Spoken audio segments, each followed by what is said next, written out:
very much, Margaret. Good morning, guys. This is a full house. Good morning, Chris. Bill, good morning, everyone. I feel like for those, I mean, we can make this like a living room. Anybody want to come sit on the floor? Come join us. We can get some bean bags up here. There are a couple of chairs right up here. Senators, thank you both very much for joining us today. And I know that you've been pioneers partnering together in a, what may be the, a historic moment of bipartisanship, since there's so little lately, on mental health reform. And I guess I want to just start with the obvious question. What do you think is so broken that you're both so compelled to step up at this moment, and why the two of you together? Chris? Well, I'll start. I mean, what's not broken about the behavioral health system today? We made this profound decision in the 1960s to take all of our seriously mentally ill and move them out of institutions, and that was an important decision, but what we ended up doing is essentially building a community mental health system that was wholly separate from the rest of our healthcare system, and we now have a very disjointed, siloed delivery system for people with mental illness. And then over time, because we didn't rebuild some of the inpatient capacity that we needed, and we didn't build enough outpatient and community-based care, we just reinstitutionalized all of those people back into prisons by essentially criminalizing mental illness or putting them in emergency rooms in inappropriate care. So, I think we've identified a number of problems here, that we have a fundamental lack of capacity, and we've got to rebuild that capacity. We have a system that doesn't talk to each other within it. People with mental illness die on average 20 years earlier than people without mental illness because they don't get the physical health care that they need. And then there's still this underlying stigma about mental illness that seeps into the way in which insurance companies cover mental illness as well. Why the two of us? Well, it's a good question, but we figured that if a progressive Democrat from the Northeast and a wildly liberal, as liberal as you and can a get, conservative, Republican from the South could agree, then maybe we could have a platform to get something done. And I think if you look at the co-sponsors that we built, which have similar ideological diversity, we've been successful in that. Bill? So Chris has spoken in a very sophisticated fashion about how you would look at this almost analytically. I'll speak to it as a guy who spent 30 years taking care of patients in a hospital for the uninsured. Look at the increased number of homeless who are connected to mental illness. Look at sheriffs who tell you that they are the #1 providers of mental health in any parish or county in the country. Look at the tragedy of mass shootings, almost always driven by someone with recognized but untreated mental health. I went down to the Martin Luther King Center in the lower Ninth Ward in New Orleans, and I think maybe there was one other Republican who happened to work for me. And as I spoke about mental health, every head is nodding yes. As I say, we all in this room are affected by mental health. And then I went to a rather wealthy suburb, and I said, all of us in this room are in some way affected by mental health. And every head nods yes.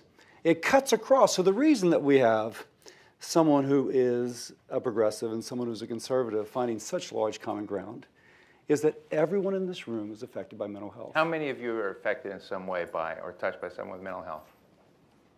Powerful. Yes. Has that been a hard message to sell for either of you in your own caucuses? When they're in a room like this and you ask that question, has it been hard for you to say this is why this needs to be a priority? I think the challenge is understanding how broken the system is and how incremental fixes don't work any longer. And so what we endeavored to do is to put together a comprehensive reform. And I think it's absolutely necessary, but the nature of a comprehensive reform means that, it's sometimes a little bit more difficult to sell. And so we've been doing little incremental fixes to the system over time. But we really haven't taken as big a bite as Bill and I would like. And that's meant that it's been a slow process to build co-sponsors, but we got a unanimous vote out of the Health Committee. We're hopeful to bring it to the floor, and I think that's the only thing that's been a barrier here. It's just the size of the bill, but it's time that we do something big. Bill? The challenge is that we in Washington kind of wear two hats. One hat is, okay, I have to think about the politics, I have to think about the policy, I have to think about the process. What you have to do is get folks to cast that aside and to think about people. To think about the woman they went to high school with who seemed to have such promise, but whose life spun out of control, whose life broke up, and you see their children and their children, the disease of the parent is now on the children sort of thing. So if you can get people to think not about policy, process, or politics, but about people in their own life, then it becomes a heck of a lot easier. In some cases, again, it's fueled by tragedy, and that's headline. But it could also be fueled by the recent article in the Washington Post about middle-aged women who are dying at increased rates from alcoholism and drug abuse, or about middle-aged white men who are committing suicide at never-before-seen rates now as opposed to before. And so if we can get people to think about people, it becomes a very easy sell. I'll give you, within my caucus, one of the challenges here, and Bill and I talk a lot about this. It is this intersection between mental health and gun violence, right? And I talk about it in the same way that Bill does. I don't think there's any denying the fact that if you build... But you're on the same page. Well, I think if you build a better behavioral health system, then you are going to provide answers to the small subset of individuals with serious mental illness who end up engaging in a violent act. But it is a tricky conversation because, of course, you don't want to feed this stigma that there is some, that you can take mental illness and equate it to a predilection to violence. And then there are people on my side who want to make sure that this isn't the full response to the epidemic of gun violence, that there still is the ability to talk about other measures as well. So I think that's one of the challenges here. We think the mental health system is broken and we should fix it, period, stop. And we both acknowledge that there will be a positive effect on rates of violence. Bill, you and I were talking on the side about this powerful forum. I'd been down in Baton Rouge, Louisiana. Really the focus was on obesity, but you scratched beneath that and you saw a lot of the issues that we're talking about today.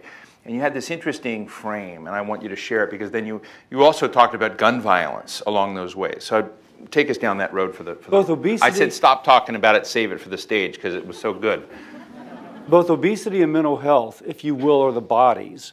And imagine that Greek monster, the Hydra, with multiple heads. Now, this might be drunk driving. This might be spousal abuse. This might be a broken family. This might be a suicide. This might be addiction. All of them are related to mental health.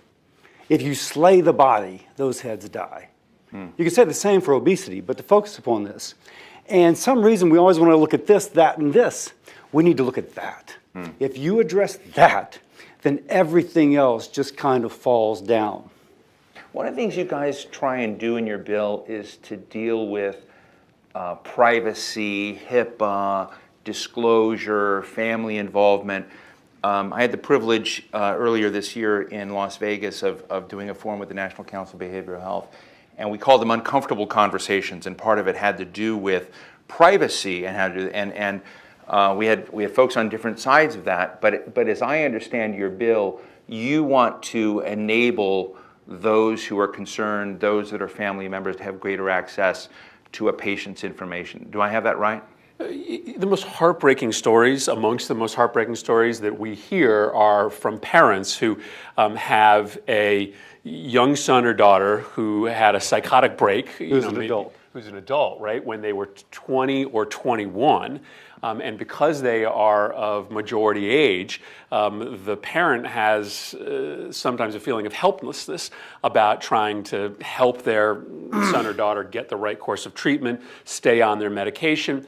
Our bill really seeks just to clarify what the existing law is. The existing law says that a physician can share information with a caregiver if it's in the best interest of the patient.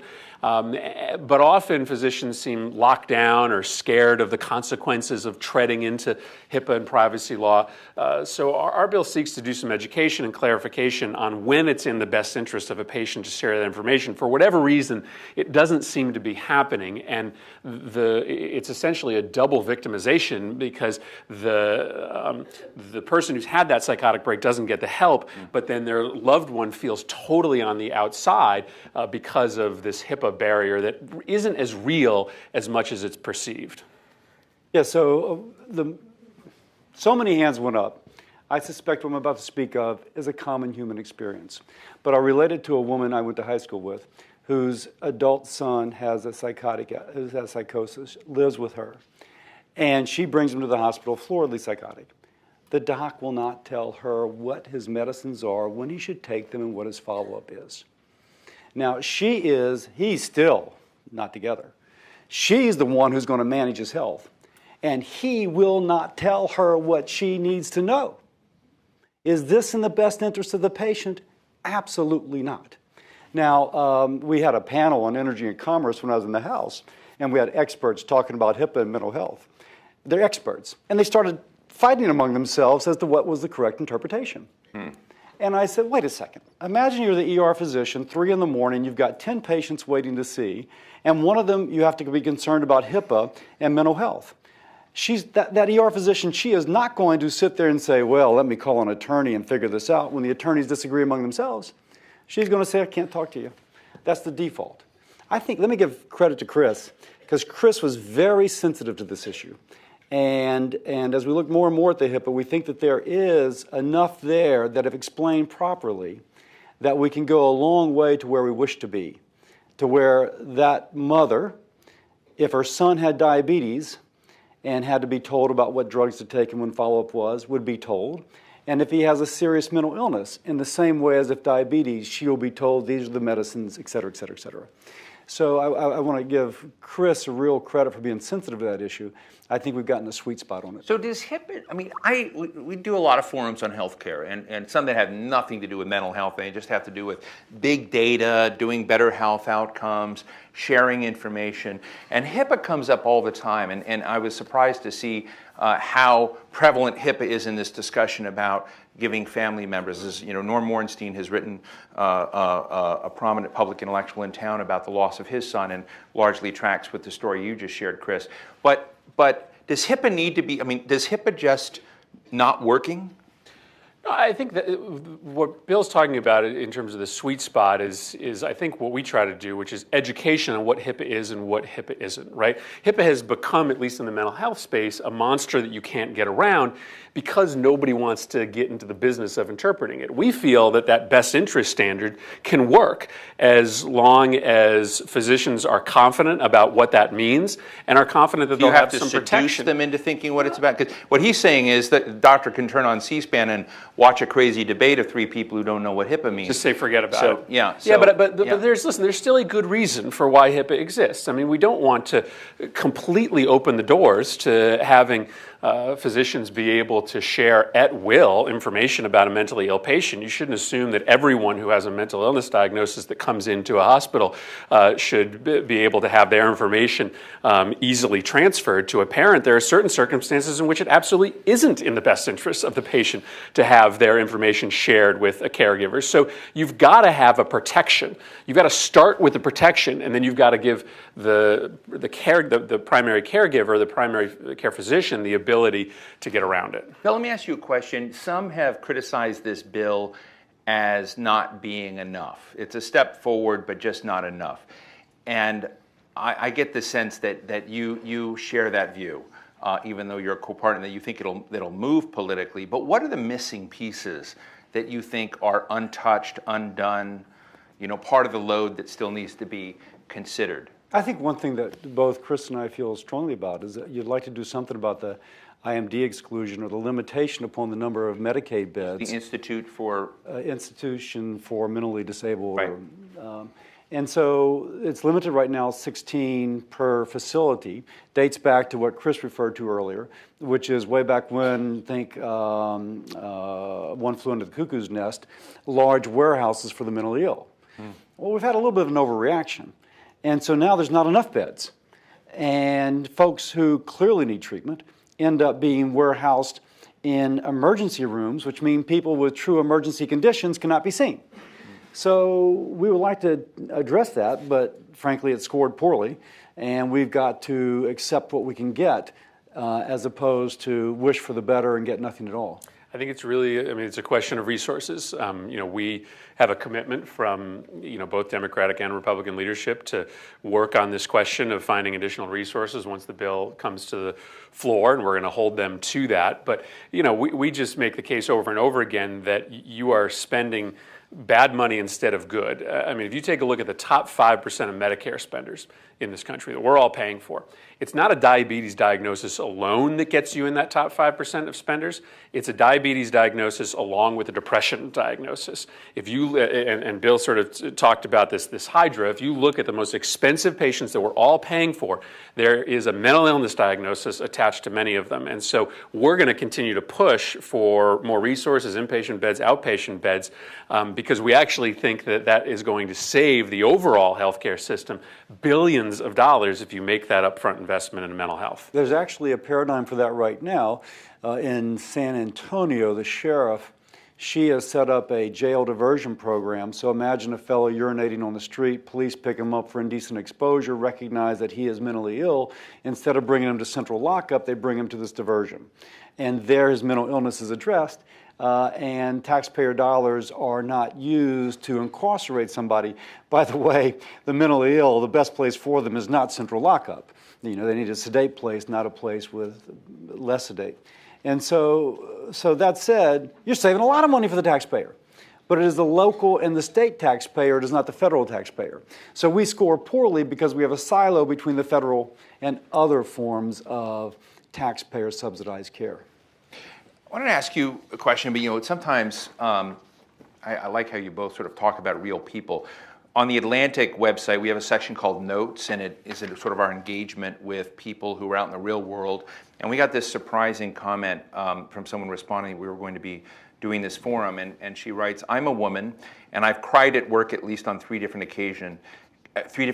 Here's the thing, though. I have severe mental illness. It often makes the stress of a full-time job unbearable. Sometimes I've been so miserable that I was fantasizing about driving my car off the road on the way to work, but I still had to go because, one, most of the jobs I've held thus far did not offer paid sick or vacation time, and two, I could not seek ADA accommodations because I know how often mentally ill people are stigmatized or punished for asking for them. It's ludicrous that so many companies actively block their female employees' ability to address their personal, emotional, and professional challenges and then punish them when they crack under the pressure." It's an interesting comment because it's sort of taking the prism of someone trying to work, be engaged, and dealing with stigma, dealing with the fear of these other issues. And I'm wondering if your legislation helps that individual in any way. What does it go that deep, or does this continue to be something that we need to work on through other channels? Hello. Someone is helping us with this. Well, it's not me, and I don't have my cell phone up here, so there's nothing I can throw at all of you. I mean, let me take two cracks at that. First, she's getting to this issue of discrimination against people with stigma, right? Which is still a vicious modern reality. And part of this conversation is about removing that stigma. Part of this conversation is about being more open about the issues that we face. But we see that stigma still play out, for instance, in the insurance industry. The insurance industry now has to put on your policy that you have coverage for behavioral health treatment that's equal to that of physical health treatment.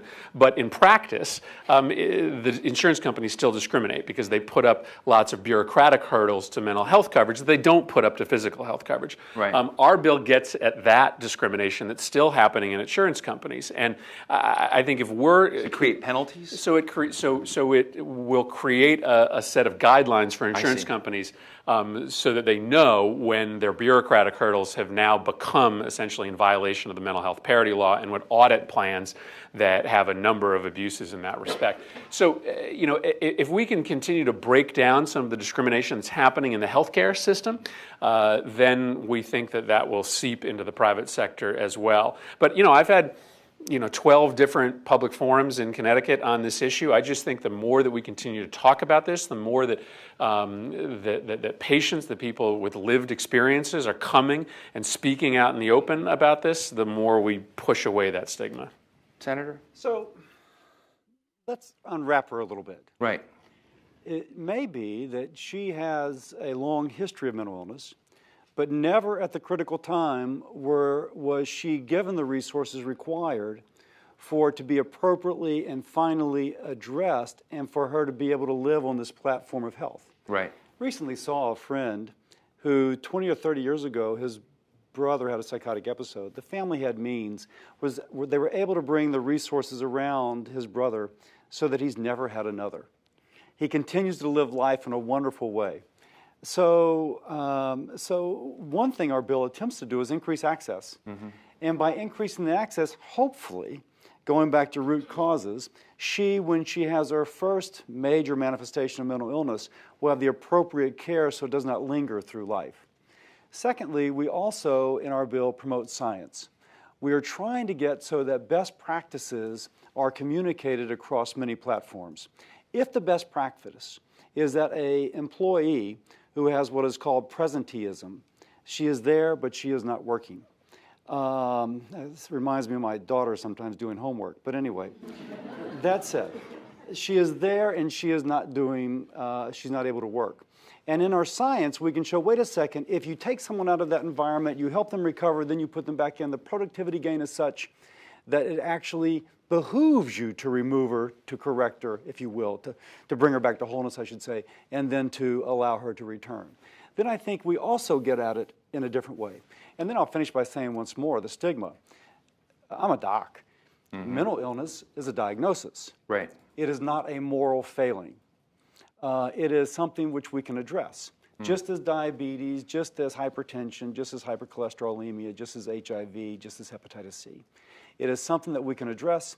It should not matter. And so we should, if you will, should be evangelists for making sure that the stigma is dispelled and it's rather something which we have. It's stunning how, I mean, I love this comment about science. It's stunning how far the science is behind in the mental illness community versus the rest of the healthcare community. I mean, take how we treat depression today. I mean, you essentially treat depression. Science is behind or practice is behind science? Science is behind in the sense that, you know, how you treat depression today is basically just a long regime of trial and error, right? You try this drug, you see if it works, then you try this drug and see if it works, right? And you just come back and forth and back and forth. And for, you know, vulnerable patients of lesser means, having to go back and forth, you know, is untenable and often breaks the care down. That's in part because we haven't done the kind of genetic-based science that should tell us earlier what the right course of treatment is for an individual. So we've got a new research capacity in our bill that would push more NIH spending into this kind of work. Bill has been a hero on the Appropriations Committee trying to draw out some of the discrimination that exists in the way that we spend our NIH dollars. We think that's a sweet spot as well. I want to go to the audience in a moment, but if I were to turn either of you into president, neither of you is running for president, perhaps fortunately. We've got the best bill, yeah. The hugest bill. Yeah, but we know, yeah. We can't get enough people to co-sponsor. Yeah, it's Bill so just sad. stole the show. Bill just stole the show. But I know how this works. Is that you guys had to settle in certain ways to get a bill that would pass. What I think is interesting about your bill is it's an ecosystem bill. It's looking not just at one. It's looking at science. It's looking at treatment facilities. It's looking at these other ways in the eco. So I'm interested if you take this ecosystem of trying to say if you're going to deal with all the dimensions of it, and we were to look forward and be here 5 years from now talking about what else ought to be on the docket. What are some of those other pieces of the ecosystem, just hypothetically, you'd like to see us plug? Bill? Yeah, I think that we need absolutely more funding at NIH for National Institute of Drug Abuse, for alcoholism, for mental health. They've been underfunded. They've been underfunded relative to the burden of disease as well as to the expense to Medicare and Medicaid. And if we make an investment here, we're going to save lots of money going down the road. So that would be one thing. Right. Secondly, getting rid of the stigma. Wouldn't it be great if, I know there's a couple of movie stars who, so to speak, who have very publicly acknowledged they've had mental illness. I applaud them for their courage. Wouldn't it be great that we, in 5 years, can say we've made significant progress in that regard as well. There's others, but I'll start with those two. Chris? Well, I think this bleeds into the criminal justice system, right? Bill talked about these diversion programs, which should be standard, right? Every single jurisdiction around the country should identify individuals with serious mental illness and put them into treatment and take them out of prisons. We have criminalized mental illness, and our criminal justice system has to answer for that. Second, I talked earlier about building a real system that brings together physical health care and mental health care. So I adore all of my mental health clinics, but I don't really understand why somebody has to travel across town, go into a different system, right? You should have a healthcare system in which your mental health provider is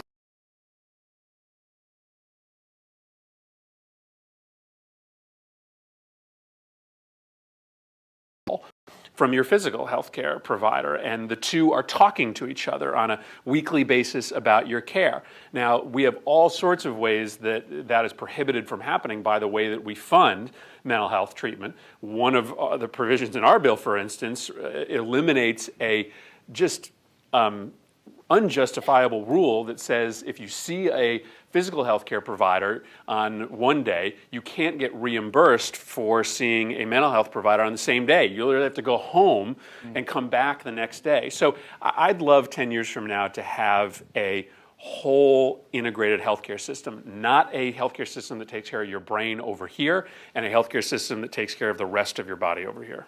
I would just note those are very tweetable, constructive suggestions. So let me open up to the audience for comments, questions. We've got mics here, right here in the right here, this gentleman, and then we'll go to you. Hi to both of you. Okay. Hi, my name is Will Tucker. Senator Cassidy, you mentioned movie stars coming out and speaking personally about their experiences with mental and behavioral health issues. I can think of, and I imagine a lot of people in this room would agree with me, there would be very little more effective advocate for the normalcy of dealing with mental and behavioral health issues than a politician.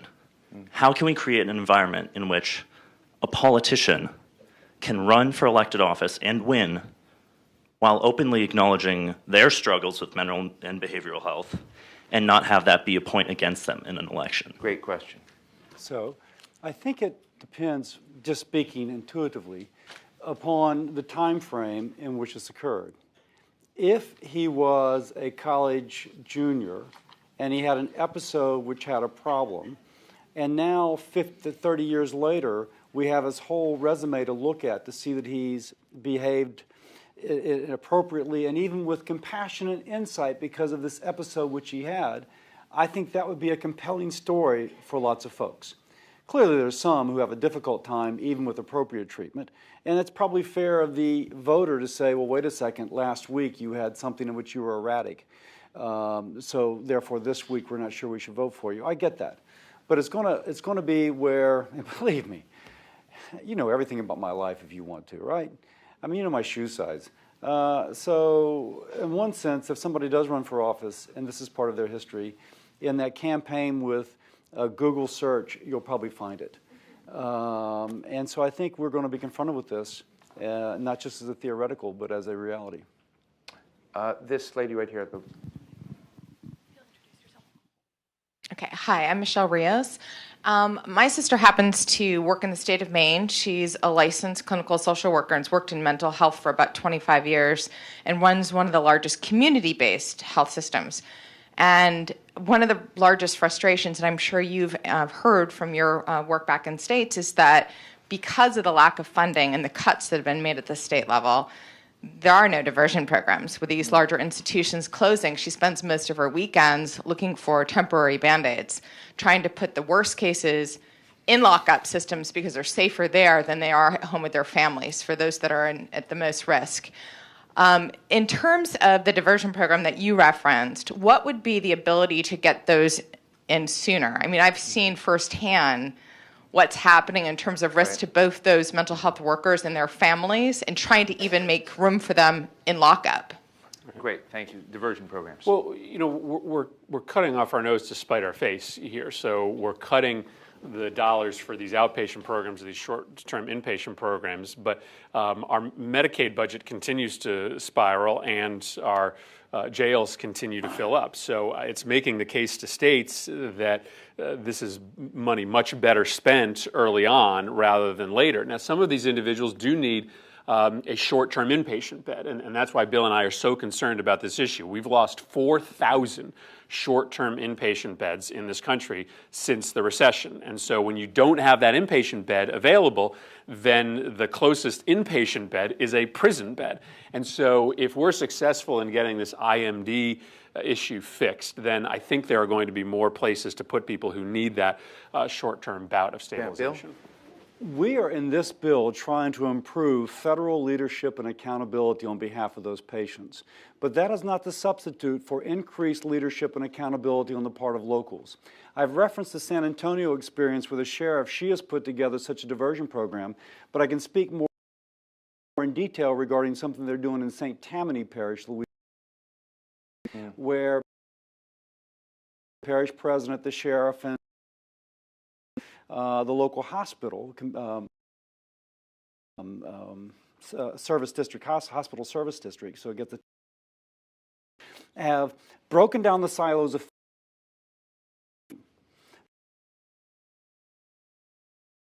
suicide patient, and the sheriff can leave. The sheriff is saving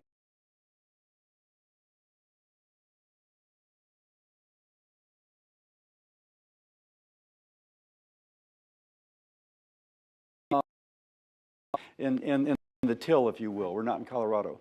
The hospital doesn't have these patients clogging up their ER, and so the hospital's saving money, so they throw some money into the till. The judiciary system has an expedited judiciary process so that instead of languishing, they're seen like that.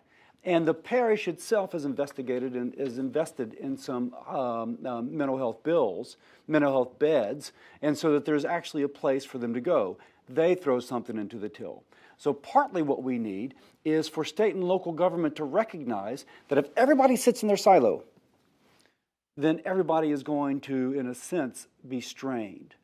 But if we break these silos down and throw some dollars in, maybe with some federal dollars, because that hospital service district also is a disproportionate share hospital, so there's some federal dollars going through, then they can pool their resources and get greater benefit for lower amounts of money. We cannot substitute for state and local leadership. In the very back. We have like 1 minute, so. Hi, my name is Katrina Velasquez. I represent the Eating Disorders Coalition. So firstly, thank you so much for your work on mental health parity and prevention. We are just so appreciative. I think the question of the hour for a lot of us is, when do you think your bill will hit the Senate floor? And then what happens in the House, right? Senator Cassidy? Cherry on top. He and I are texting at midnight last night and at 9 a.m. this morning, or at 8 a.m. We've both been speaking to leadership on both sides, both speaking to interested senators. We do think that there is a path forward on the Senate side. We can't speak to the House, but we do think that our product navigates some of those issues that they have had difficulty with. Again, credit to Chris on, for example, HIPAA, but not only HIPAA. And so we are actively engaged in this. Bring us back in 3 weeks, we can hopefully give you the final answer. Imagine the set of things that can get done, that can bring together liberals and conservatives amidst an incredibly politically turbulent campaign environment. It's a very short list. This is, I would argue, at the top of that short list. Wow. So if Republican leadership is committed to doing substantive things between now and the end of the year, I don't know what else is going to be able to get a big positive vote that's meaningful and impactful in the Senate or the House other than this bill. So, we hope that we're on that short list, and we literally are working as we speak to get those commitments. Just as we wrap up, I was trying to find a positive way to end this, and I can't. And I want to compliment Chris on his socks, but I'm reaching. But I guess, when I think about some of the movements that are going on, Black Lives Matter, the story of the woman who killed herself in a jail after being pulled over by a traffic stop, the cases of people who've been killed because of the harshness of the criminalization of this. Is there enough shame in the system as it is, and recognition of that by your colleagues in the House and the Senate, that you think that this spotlight on this violence that we've seen on these terrible cases is helping, or is it hurting?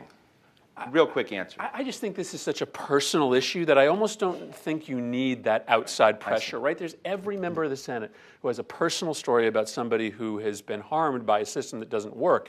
And I think that it is such a Byzantine siloed system that it's hard for our colleagues to understand how you fix it. We've attempted to give them an answer, the first comprehensive mental health reform bill that the Senate has looked at in over a decade. But I don't think you need to have an outside political movement here. This is deeply personal to probably all 100 senators. Bill? And I would argue I'm not at all pessimistic. I think we're ending on a fantastic note, because we have a possibility to pass this Congress, and if we not, we have momentum for the next Congress. We have a standing room only with almost everybody raising their hands, but you're not just people selected, you are a cross-section of society.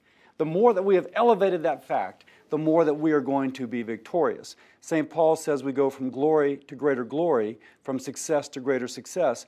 I would say even the fact that we've gotten out of help unanimously and have gotten this far is our first success. I am very optimistic about later success. Thank you for that positive note. Ladies and gentlemen, Senator Bill Cassidy, Senator Chris Murphy, thank you both so much.